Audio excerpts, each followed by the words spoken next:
Tucker, welcome to the show. Let's go. We made it. Yes, sir. Been planning this for a little while. I know we had some stuff come up. So you are a holistic life coach. What Yeah. exactly does that mean? A holistic life coach, right, is for people who are familiar with life coaching. We look at all areas of a person's life. And a holistic life coach, and one that I am certified through the CHEK Institute, looks at someone physically, mentally, emotionally, and spiritually. And I look at all these aspects to see patterns in people's lives so I can help them address issues at all level, and so they can ultimately grow and evolve into what they need to become. And that's really what a life coach is. Right, that's awesome. So what have you, in your experience, what have you found are some common issues that people seem to be going through in their lives? Hmm.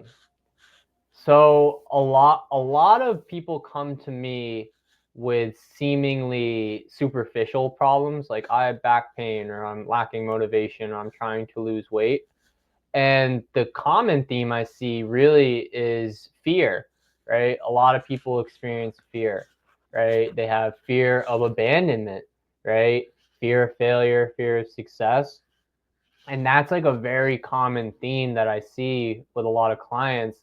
And what I do is we work through that. That's like the biggest thing is like, where is that fear coming from? What's at the root of that fear? And the deeper I'm able to go into my clients' fears, the more freedom they have, the more energy we start to free up, and all these seemingly superficial problems start to disappear. It's really a magical process. You know that you brought up so many great points, and one of my mentors, Al, he always tells me, he's like, all the back pain that people are experiencing, it's not like something that usually, of course, you could fall and break your back or something, but most people's back problems, for example, it's not just something wrong with your back, it's a life problem or it's something that's going on, and as a result of that issue, it's internalizing and you are experiencing pain in your back as a result of that. Exactly. I see it. I see it so much. And in the system I use, I look at the chakra system because it's very helpful for conceptualizing all planes of reality. And yeah, so the lower back is root chakra, and that's safety, security, right? All of our fears, our traumas are generally stored there, right? So a lot of people think, oh, my back's been hurting me for years, decades. People will go decades with their lower back hurting, and we'll go to a million doctors and no one will ever figure it out, and they'll come see me, and I'll be like, oh, like, what are some fears you're experiencing, or you don't feel safe, why is that, right? And no one's ever asked them that question. And it's always so interesting to me when I meet people and they have these problems they've been working on for years, and I ask a few questions, and we start to actually begin the healing process. Yeah, and it's incredible stuff. And, I wish it was more widespread knowledge because obviously, if knowledge like that was just in the general health system, well, then obviously, instead of people going to continuously different doctors and nobody knows what's wrong with them, it would go to maybe just one or two and they'd be like, oh, this is it. And they'd do what you're doing. But unfortunately, that, you know, doesn't seem to be the case. The whole holistic type stuff is not that generated and promoted. It's more of, take this pill, make sure you take this will make you better. And then, not saying certain modern medications don't ever work, but certainly I would say the life changes and the lifestyle changes and mindset shifts do a lot of good for you, and you I might would not even say know it it's at first. 90% diet and lifestyle with any issue that someone's dealing with. Yeah, I couldn't agree more with the pill. Like, there's obviously, like, if you break your arm, go to the hospital, right? If you have a serious, like, chronic condition, like, you're in serious pain, all right, take like a painkiller, right? But for most issues, people are being misled, they're being taken advantage of, and it's not at the fault of the medical system. Everyone's doing what they're taught. They're doing exactly what they're taught to do, and they believe it's right, right? But as people start to expand their awareness, they're realizing, wait, this isn't working. I'm in pain still. I'm actually worse, and now I'm promoting it and you're promoting it, and a lot more people are promoting this more holistic style, this holistic approach. And the biggest roadblock is the fact that it gets results, and then people they don't need to spend more money, right? It's like they don't need to spend more money, and that's one thing I found with when I was a personal trainer was I would have clients for 3 months and they would get such good results. They're like, all right, I think I've lost the weight and I'm ready to do it on my own. I'm like, all right, great, right? And so yeah, that's the thing with this approach. It's because it's holistic. It's not very capitalist, right? It's not very like we're moving through a new myth right now. We're moving towards holism. So like staying true to this path is really the key, right? We're moving out of the consumerist model because it's falling apart and evident by our society, evident by people's bodies. So yeah, I I totally agree, man. It's crazy. Right. Yeah. I mean, and that just goes along with, I talk about it all the time with people. We don't understand, most of us don't understand how powerful our belief system is and just how much just mindset alone has to do with anything. I mean, you hear entrepreneurs and business owners talk all the time, hey, mindset is important. And people are like, oh, yeah, okay, okay, okay. But for anybody in any job, any area of life, mindset makes all the difference. And arguably, you can even argue that you could in part heal yourself just through different thoughts, right? And that's a magical concept, right? For sure. I mean, we got the science. We got Dr. Bruce Lipton. We got Dr. Joe Dispenza. We have science, right? Thoughts creating reality. It's woo woo. And then I feel every year, more and more people are realizing, just as I believe in that the consciousness of the planet is rising. And so a rising tide raises all ships. So no matter if people want to bury their head in the sand, well, guess what? The water is rising. They're going to start to be more aware of this. And our thoughts, right? I believe there's one mind, right? If you look at the 100th monkey effect, you look at a flock of birds, school of fish, they all move instantaneously at the same time, right? Why does that happen? They're all single entities. They all move at the same time, right? Our minds are so powerful, right? And I always tell clients, your mind's an antenna. The brain is an organ. Thoughts don't come from the brain. The brain is an antenna that attracts thoughts, right? And you have a field around you, a thought field, a mental body, right? And so when you're thinking the same thoughts every day, your mental body, when you say you just go to a store, I just went to Whole Foods, right? Someone in that store is now my mental body is converging with their mental body. We're completely unaware of this, but we notice this when we are around someone a lot, even someone we don't talk to, and we start picking up on their habits. We start picking up on their thought patterns, right? This is scientifically validated, and we just know it from our own personal experience. So yes, having the right mindset is the foundation, because you're going to be attracting all the thoughts you need to create what you're constantly thinking about, right? But it's important to notice that difference, that thoughts aren't in your brain. Your brain doesn't produce thoughts. It's an antenna system that attracts thoughts. And right, it's like, who's ever thought the thought, oh, I'm not good enough, right? It's not your thought. It's just a thought you're attracting, right? Your brain is being tuned to that thought. It's not your thought. Everyone thinks that thought, right? So that's an important distinction when we're working on our mindset, is that we just got to tune our antenna. And that's why I love working with the physical body and posture, right? And core function, because that's how we don't have to try to think new thoughts. We just need to tune our antenna to the right vibration. I'd say that most of us are typically under the impression that we are our thoughts. When I think in my head, it's in my voice, so it would make sense, right? It's me. But wait, hold on. I like to do this thought experiment. Wait a second. Okay, so I'm thinking, right? And I have the thoughts that are in my voice, but I'm also aware that I'm thinking the thought. So what if the real me is beyond my thoughts, beyond my mind, and I'm in part just the awareness that's experiencing all of this? And that goes down into different rabbit holes and spiritual concepts, but that's just the idea of the concept of the ego. We want to accomplish this, we want to do this, we want to make this person like us because we think this is us and we need to be successful in whatever that means for us.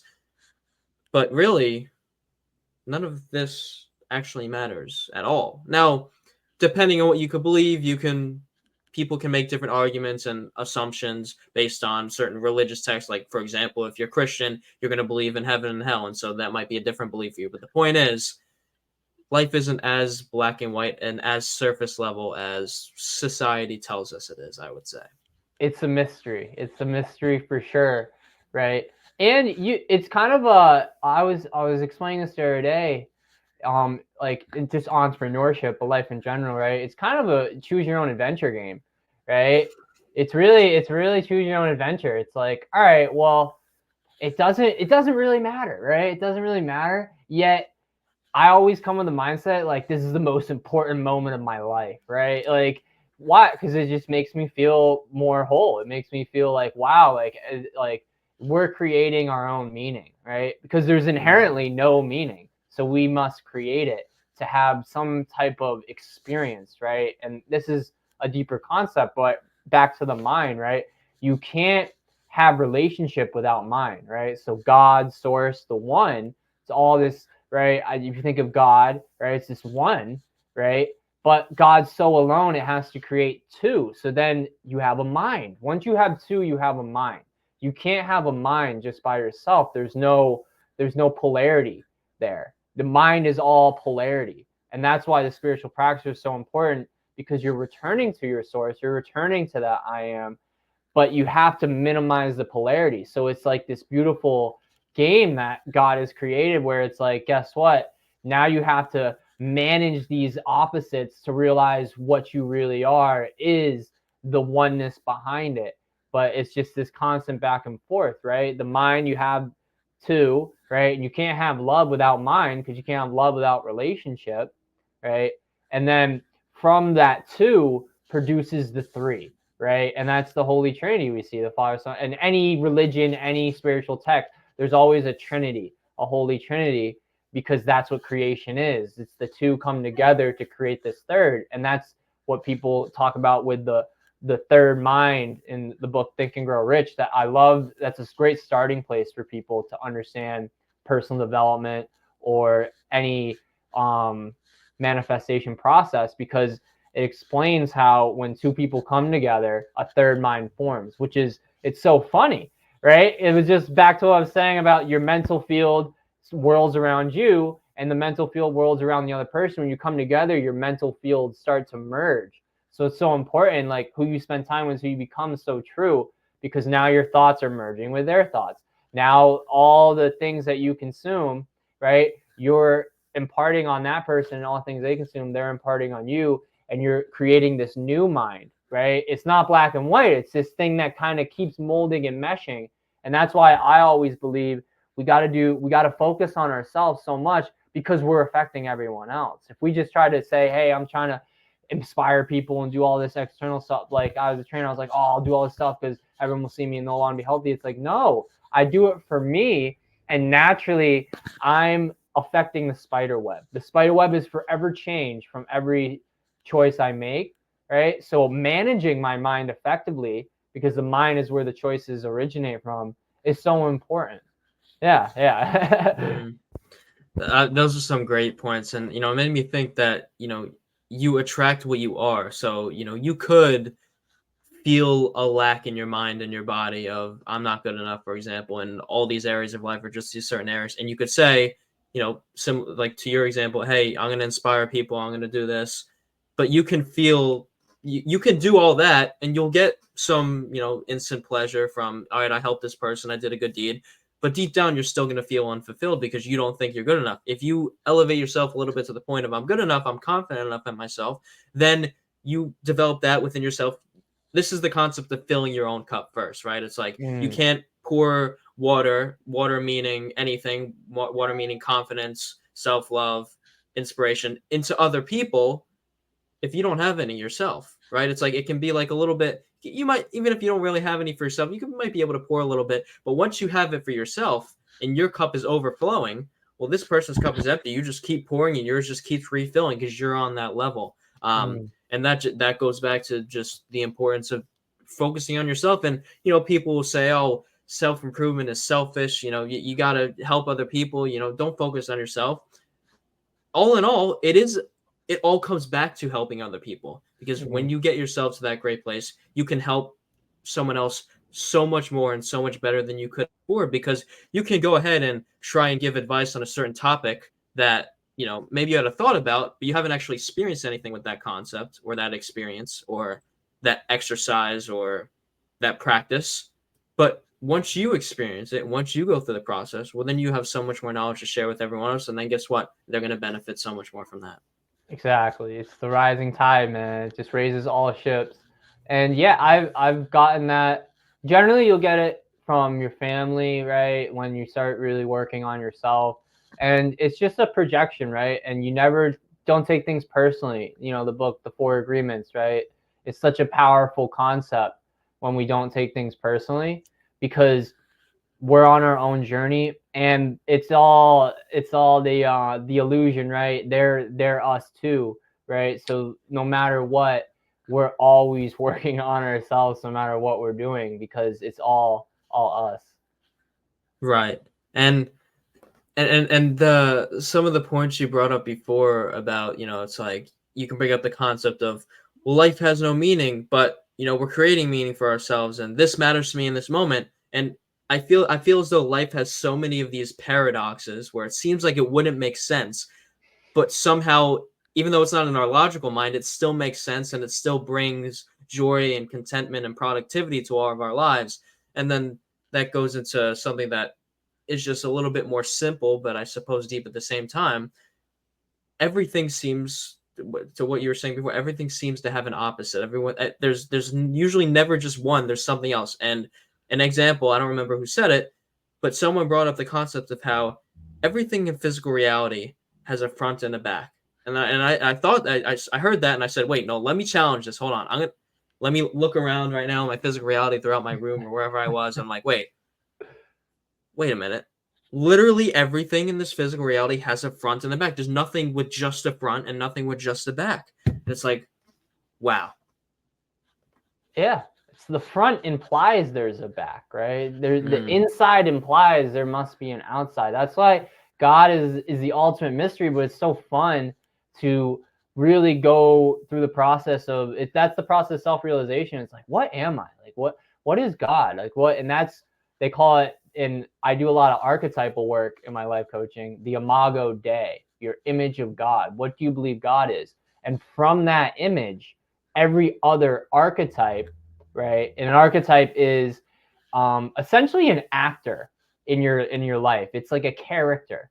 That's the best way to put it from my understanding, right? So the imago Dei is the stage, right? It's the setting, it's the theme of your life, right? So a lot of Christians, their imago Dei is a father figure in the sky that will punish them, right? But whatever you believe God is, that's how life is. And so the more you work on that image of God, and a lot of it's programmed between the ages of 0 and 7, right? So we're spending the rest of our lives kind of undoing that, right? And the more conscious we are, the more we realize, oh, like this was not even like my parents believe this. I didn't believe that, right? So the imago Dei sets the stage, and then we have the child, the mother, the father, right? And these are, no matter what like religion background, everyone knows these archetypes, right? And then from the mother, father, child, these are our divine masculine, divine feminine, and then that everyone has an inner child, which is like the innocent, godlike figure within, right? It's more you're starting to become more human form. From there, now we have like the victim, the prostitute, the saboteur. We have like king. We have right. We have we have king. We have queen. We have what did I pull the other day? I pulled the visionary. We have so many different archetypes, right? That everyone understands what they mean cross culturally. Yet the character is wearing a different outfit for everyone. The character has a different accent. The character, right, a different skin color, different tone, different. There's no same person, but the archetype is at the basis. And as we work, and I found for myself and with clients, as we work on these archetypes, especially the Imago Dei, our life changes, right? Because our psyche, the archetypes is the language of the psyche, right? You can't, only way we understand this conversation, it's like, oh, Tucker's a coach. That's an archetype. He's a teacher, right? He's a man, right? These are archetypes, right? We can't understand reality without archetypes, right? And they say like a picture's worth 1,000 words, and archetypes worth 1,000 pictures, because there's so many archetypes happening, right? Everyone knows what a man is, but if you go to China, if you go to Africa, they will all describe a man completely differently, right? Yet they're all describing a man, right? So that, yeah, I just wanted to throw that in there because it's so important when we're understanding or you're talking about God, is that your whole reality comes from that concept. And it's important to talk about it and to not say, like, I don't even believe in God, or right. That's just like, that's the reality you create for yourself. And it all begins with that image of God. Right. It's all of it goes back to the power of your mind, the power of the subconscious mind, even more importantly.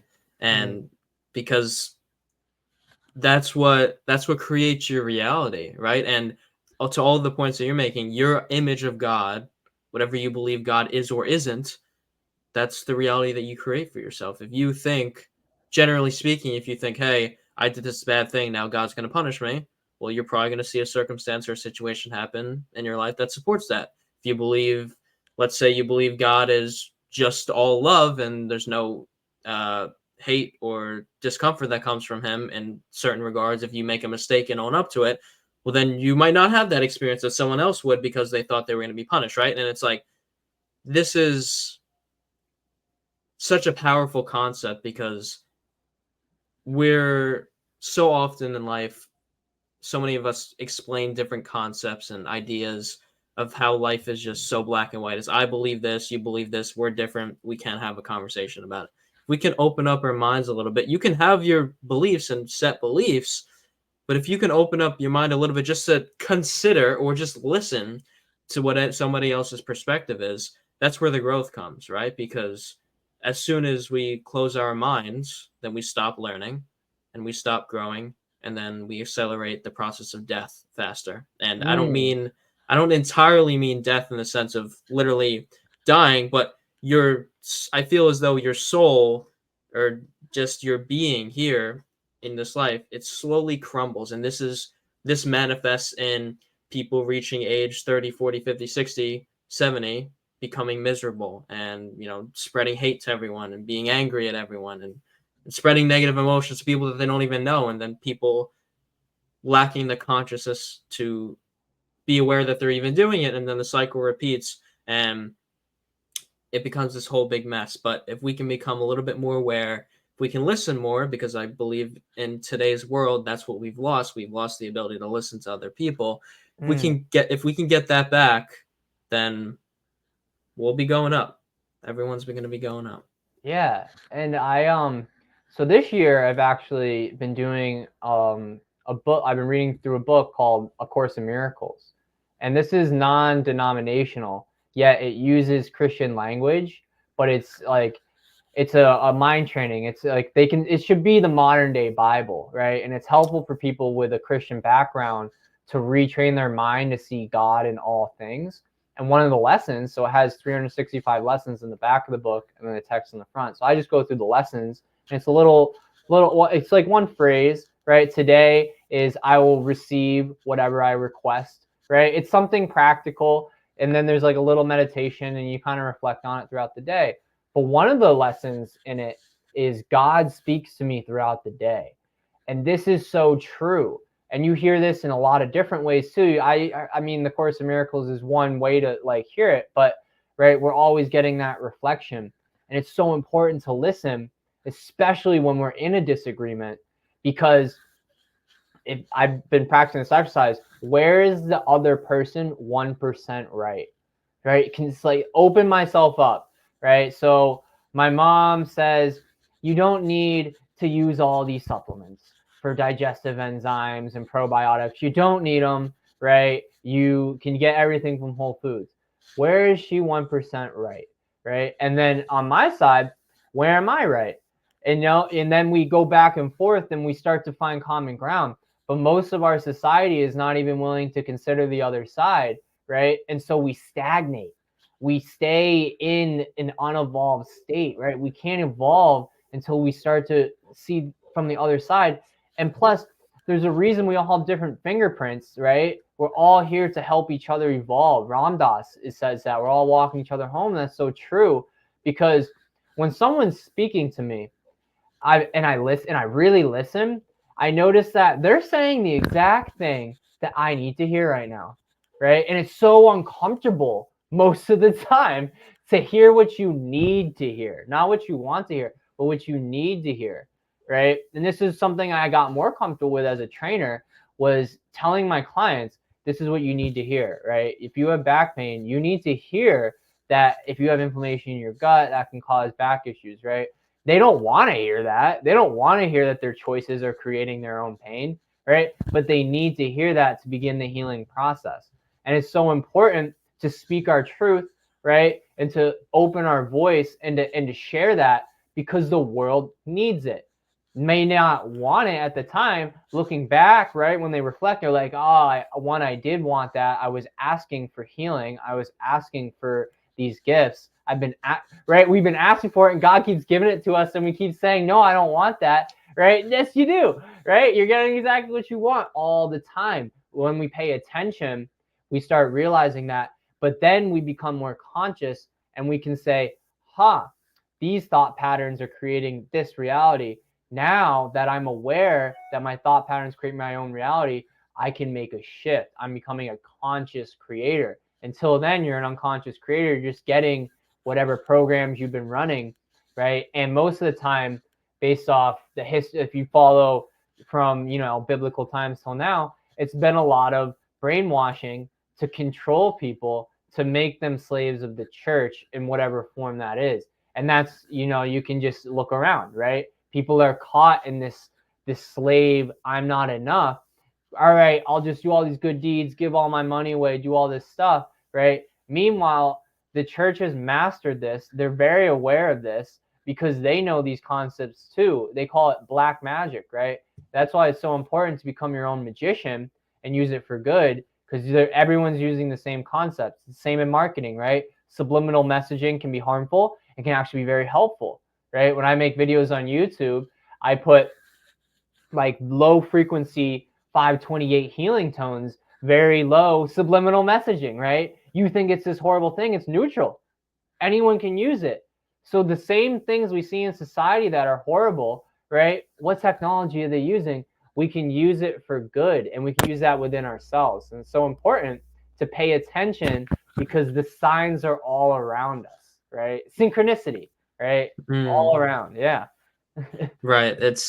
We just have to look. I mean, I find in personal times in my life and observing other people's lives and talking to people and, helping people out, I've realized that sometimes the answer is quite literally right in front of your face. It's just the mindset or the impression, the belief of the world or your situation that you're under right now.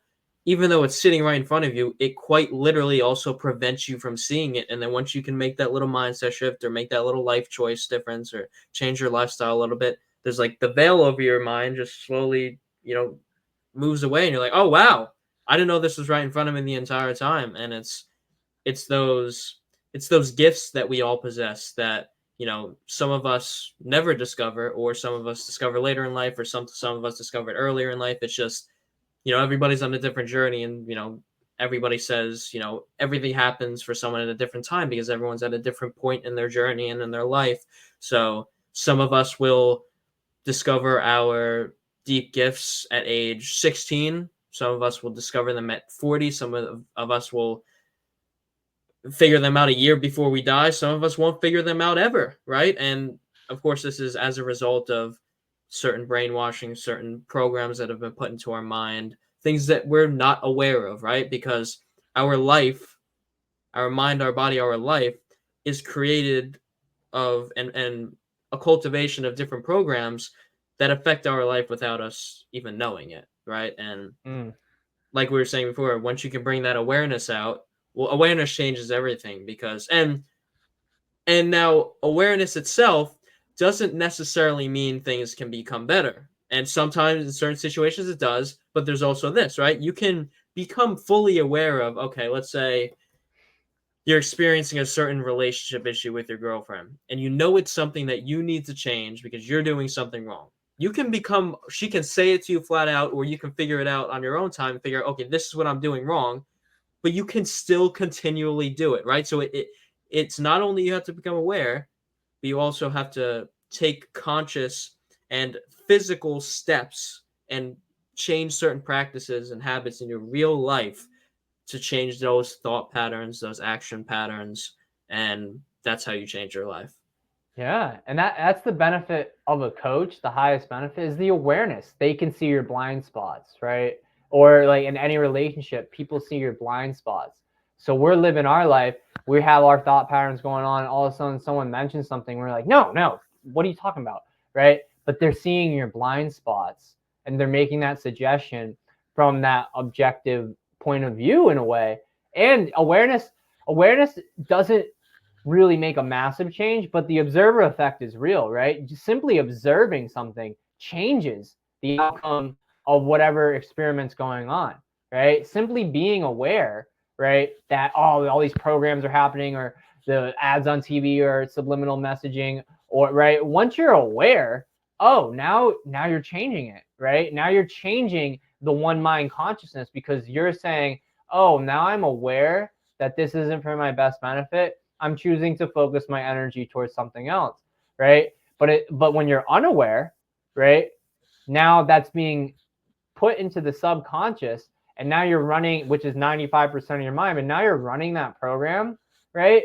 Seemingly like all these things are happening in your life, and you're like in pain, right? And that's another concept that I want to talk about too, right? With my life coaching, is the pain teacher, right? This is something I learned from Paul CHEK, one of my mentors, and he explains pain is a teacher, right? Pain is a signal to wake up, right? To heighten your consciousness, right? Think about any time you've ever been in pain. It makes you very aware, right? It makes you very aware, right? And that's the function.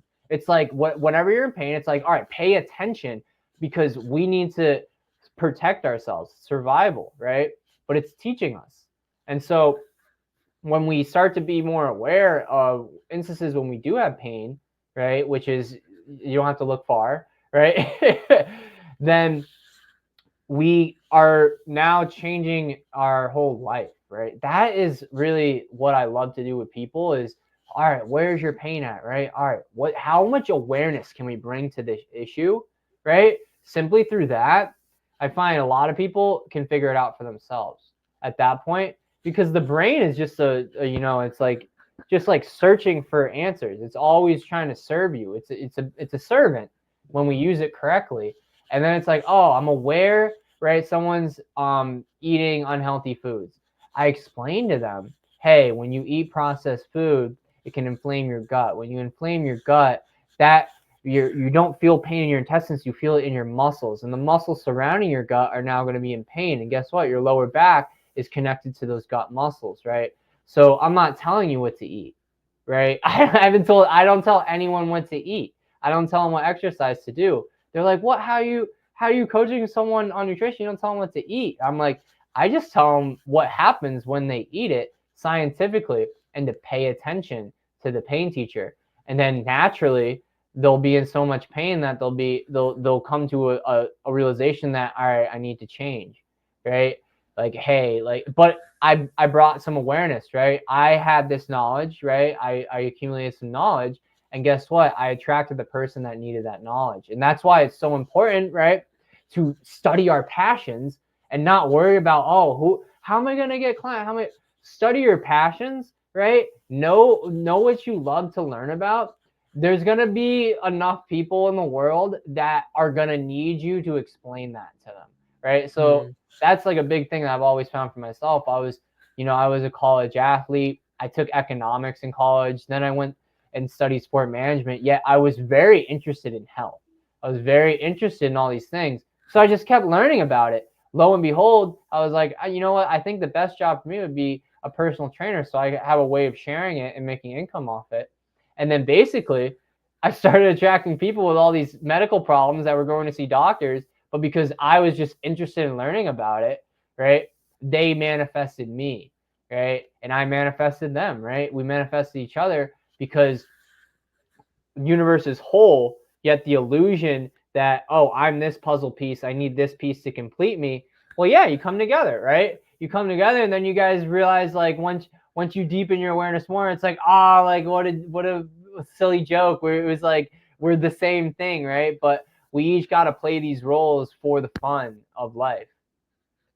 Right. You explained that beautifully, and once you can embark on that healing process, everything changes, and so many of the limiting mindsets and beliefs start to just slowly fade away, and life becomes better overall in all areas, or sometimes you have to develop each area individually as well.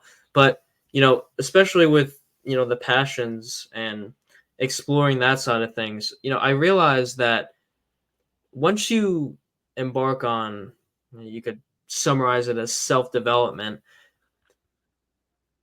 there's certain shifts that take place, and things that you originally thought you believe are work and it's hard and it's difficult now starts to seem like play, right? I've really been thinking about this concept recently over the past few weeks. For my entire life, adults everywhere are always saying, it's like, enjoy while you're younger. Once you get older and you're stuck in this job, life sucks, blah, blah, blah. And I'm thinking to myself, like, well, I don't want that to be me. And I'm also thinking, well, wait a minute. I've been taught my whole life that work has to feel like work. Work has to be hard, and it has to be difficult, and it has to be frustrating. It has to not be fun at all. There's no super creative funness to it.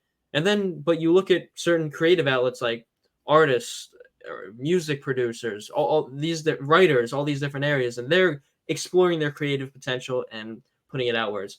And I've really been exploring this concept, like, wait, what if work doesn't? Now, of course, there's hard work in whatever you're going to do, and there's effort and roadblocks and stuff you have to do. You have to take time to do it, but does it really have to be that frustrating? Does it have to be that hard? Does it have to be that miserable? And in me doing more podcasts, recently starting coaching, all this different stuff, I'm like, wait a minute. I for me, working some jobs that I worked or being in school felt like work to me. This stuff that I spend a lot of time doing, I believe it's still work, but it doesn't feel like any work that I've ever done before.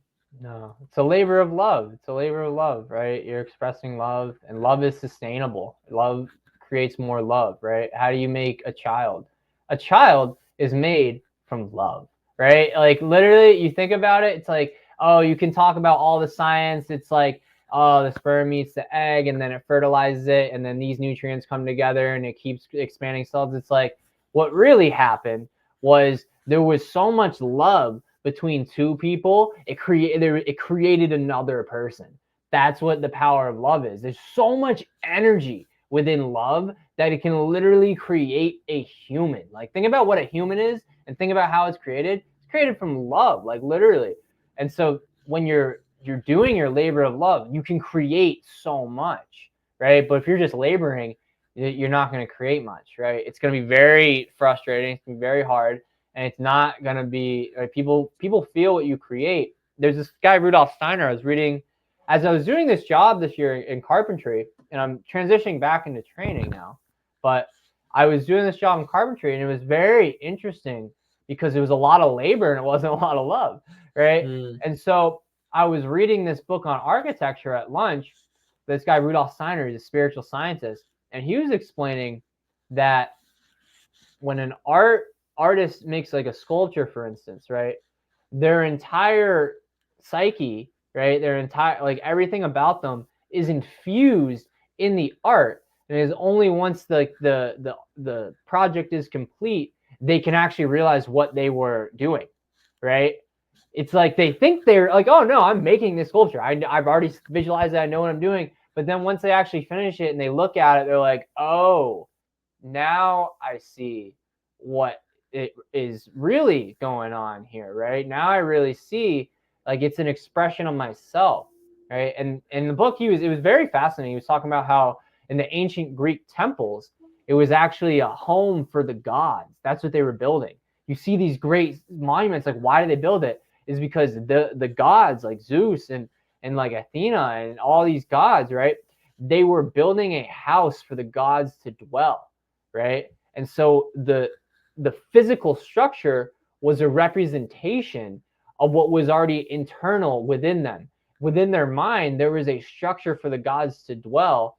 And so they brought it out into the world. And that's what we do with whatever our art is, right? If you're building a home, right? If you're making a painting, whatever is within you, you're now bringing out into the world as the dwelling place of your gods, right? That's a very interesting and great way to look at that. You know, you made a video and you said without a vision, people perish. Ooh, What does that mean?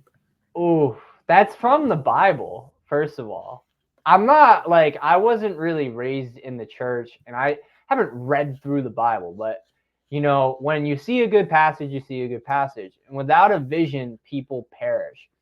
And what that means to me is when you don't have a vision for your life, you don't have this dream, right, of becoming, right, then life becomes flat and you start that, you were talking about that death, right? Death starts to, it's an archetype, death, right?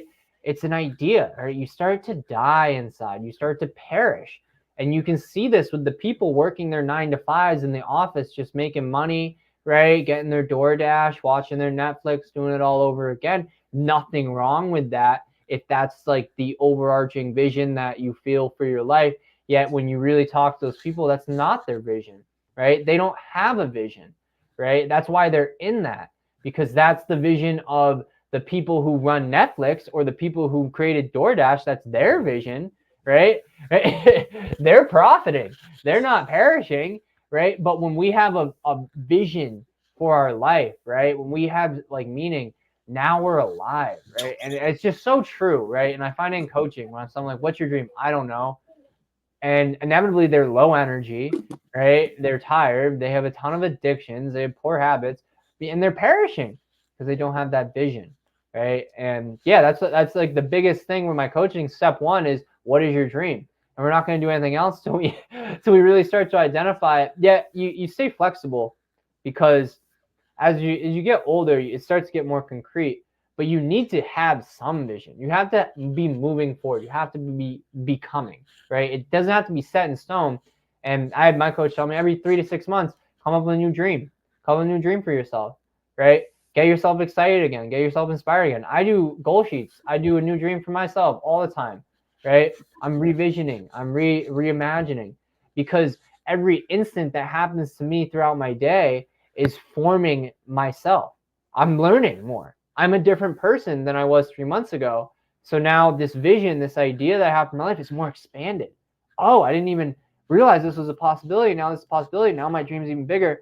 Yet at the core, though, there's always the same dream. We just keep circling back to it, right? It's like, what did you love to do as a kid? And then you start exploring all these new things, doing these other things. And then you're like, why am I so unhappy? All right, what did I like to do as a kid? Start doing that. Like what? Oh, it's so simple, right? It's just like constantly going back to it, but you need to experience life too. So life keeps it's like a 50-50 relationship. It's like life, this is what I'm doing. I'm doing this. And life goes, you need to learn this too. Right. And so then it's just like this back and forth where it's like, all right, I'm going to do this. And life's like, well, you need to learn this, right? I'm going to get in this beautiful relationship. It's going to be so loving and great. And life's like, well, you have to learn conflict. Right. Right. So it's like this back and forth, right? Because God is so, it loves us so much that it wants us to be so whole and complete that it's willing to let us meet all these circumstances on the way to our dream, right? But we have to have the vision or it will perish, because life, there's so much gravity. That's another important concept people understand. Gravity's all the time, right? Always weighing us down.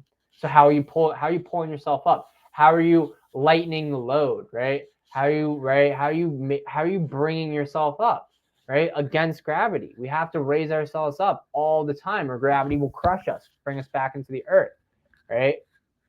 So yeah, that's my share on that. Like, yeah, without a vision, man, people perish, and that's what it's all about.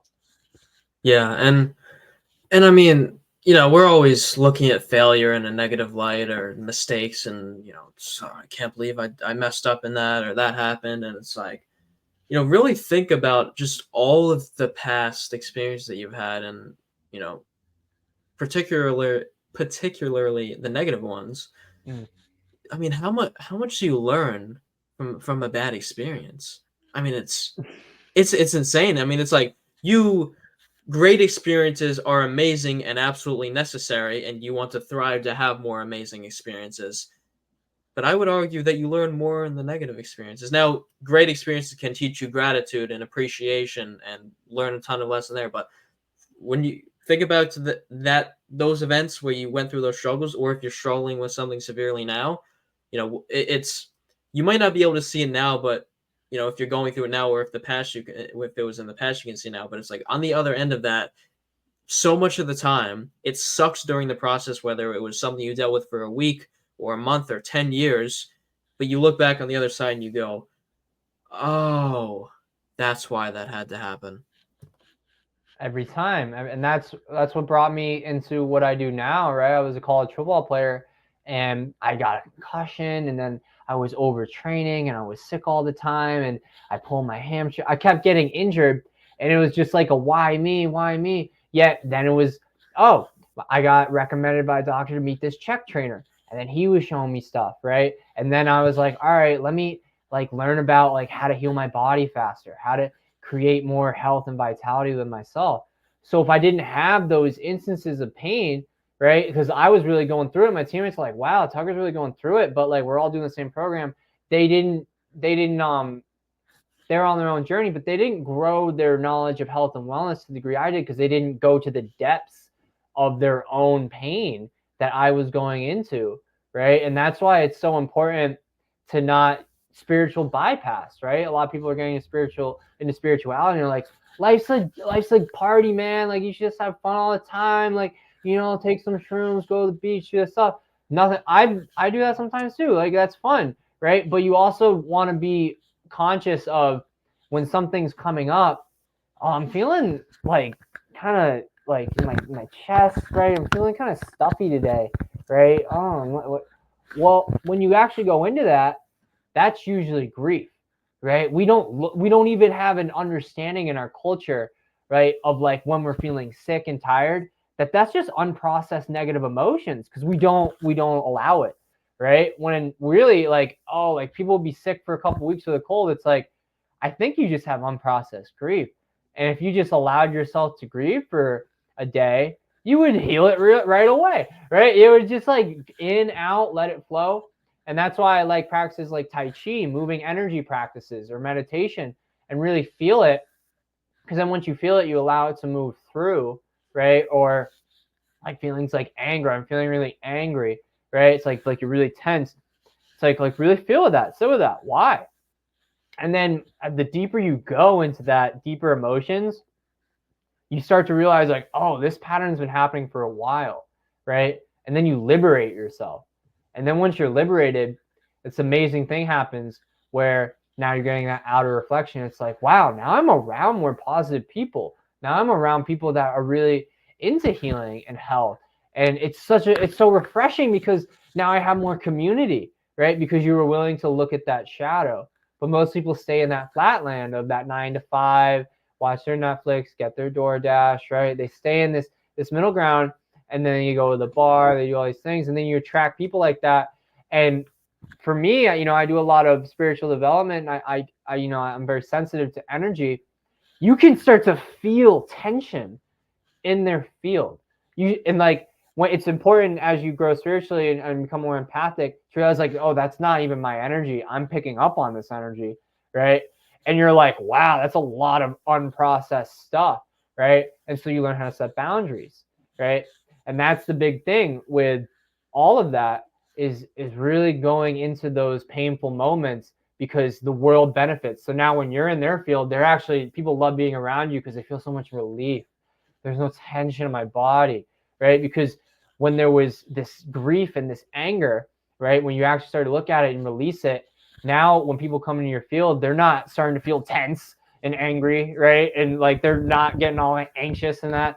They're relaxed because you were able to look at your traumas, right? It's actually such a gift, right? And it can feel uncomfortable, right? And I highly recommend doing a properly run plant medicine ceremony for people, whether right they got to go to the Amazon or even doing, you know, mushrooms are starting to become legal, because it's really helpful for, it gets your ego out of the way. You can't really hold it back. The plants, and one thing, it's funny, the plants go, hey, what's this emotion here? Let's feel it. Let's feel it right now. Because guess what? That's how you heal it, right? And the plants love us. They're just unconditional love. They want you to heal that emotion. They're not be like, all right, let's give you some anger because you should be more angry. It's like, no, we need to feel our emotions and heal them and start to move through them, because collectively right now, it's just so much. It's so much, and we're holding it. We're just holding it all day, every day. We're not letting it go. And then what happens to a pond when it stops moving, right? It gets gross, stagnates. And what's happening to our society? People internally, they're stagnating, right? And what does that look like? That looks like 1 in 2 people getting cancer. That looks like cardiovascular disease, right? That looks like so many of the common issues today, chronic diseases, is just stagnation because we're not processing what's happening in our lives because it's not culturally accepted. So my big thing is being the change, right, within myself and really feeling it. And, you know, as a man, tapping more into the feminine, because I know it's freeing other people, right? And that's really and that's why it's easier to do it every day, because you're not doing it for yourself, you're doing it for the world in a way. And that's really what it's all about, you know? Right. Yeah, and it's so interesting how people, not everybody, but a lot of people are able to pick up on people's energies, right? And you know, I see people who are able to do this in my personal life and observing people doing it in other people, and I also tend to observe some of the unconscious processes of some people just simply aren't aware of what they're saying or doing and how it's affecting someone else. It's like I can look at someone that's having a conversation, see that someone's vividly annoyed or isn't comfortable with them saying that, and they just keep going, and I'm like, you can't see this that's going on right now, because sometimes when you're in it you can't always see it. And it's just so interesting how people pick up on certain things. I took a trip down to Florida a few days ago at the time of us recording this, and I saw one of my friends that I haven't seen in around a year. And a year ago, I was going through a lot of stuff. I was, you know, thinking about my life path and what I was doing in my daily life, and I was making a lot of changes and dealing with a lot of stuff. And you know, he reflected on that with me, and he was like, "Yeah, no, back then, you know, I saw that you were going stuff." And he looked at me and said, "Brad, right now you're glowing." And I like I've never really heard someone say that to me, and I thought about that. I was like, I appreciate that, and I was like he picked that up on me. It's like I am expressing me right now and today compared to a year ago, the energy that I'm giving off, the way that I'm expressing myself, what I'm saying, how I'm feeling. He can pick up on that, right? And it's just such a extraordinary concept and phenomenon. Yeah, and just from a scientific standpoint, right, when we have trauma, right, I speak at high schools sometimes, and I show these kids a slide. It's 3 pictures, right? National Institute of Health, showing a like a heat diagram of the electromagnetic field around your body, your aura, right? And then I show them the traditional Chinese medicine, the meridian system, the energy that flows through their body, and then I show them the chakra system, right? And I show them, no matter what field that you believe in, spiritual or science, the aura is validated, right? And when we have trauma, it actually disrupts our aura. The aura stays moving. It's like when we look at a picture, it's still, but in our body, it's actually a circulation. That's why I do Tai Chi every day. I recirculate my aura and I actually move it in a very repetitive way to get it more harmonized, right? And when you're harmonized, your aura is very clear, right? And so when you free up trauma, That's why a lot of people love an ayahuasca ceremony, because you just purge out all these traumas. And then what happens is now, because the trauma gets more density, you're getting more dense, right? So when you free up trauma, you're becoming from more 3D to 5D, becoming more light. Your field, your aura field can now expand because there's nothing blocking the energy, right? So when you meditate, do Tai Chi, your energy field expands because now you're not blocking the energy, you're not stagnating, right? And so now you have this glow. The energy is reaching farther, it's reaching out more, right? And it's strengthening, right? And that's the big thing that you probably picked up on, right? Because human beings, we all have these abilities, whether we're taught them or not, is that energy is being emitted from our center, right? From like that center point. Then we don't know what's at the middle of that. That's the mystery, right? Yet we know energy is emanating from it. And it's an important practice to really work on it every day and be aware of it, because that is who we are, right? That is our energy. Right. And that energy, is what creates our reality. And also a lot of the time it's that certain energy that we might not be aware of, but it still makes our reality. I mean, the simple example I like to give of that is, I mean, if you start your day off in a negative mood, everything else throughout the day seems like it sucks. But if you started off positive, everything seems to be going so well. And it's just that little, but not really little example of just that little mindset shift, or that feeling that you're experiencing, creates your outer reality and changes how you experience life. Really, it really does. It really does. And that's why it's funny, because I'm always, some people like, oh, Tai Chi fixes everything. And the reason I say that is when I do my Tai Chi practice and I slow my body down, I move, the body mind is connected. I slow my body down, I start moving in a rhythmic pattern, then my thoughts slow down, right? And they become more rhythmic, right? And now I have less thoughts, so I have more clarity.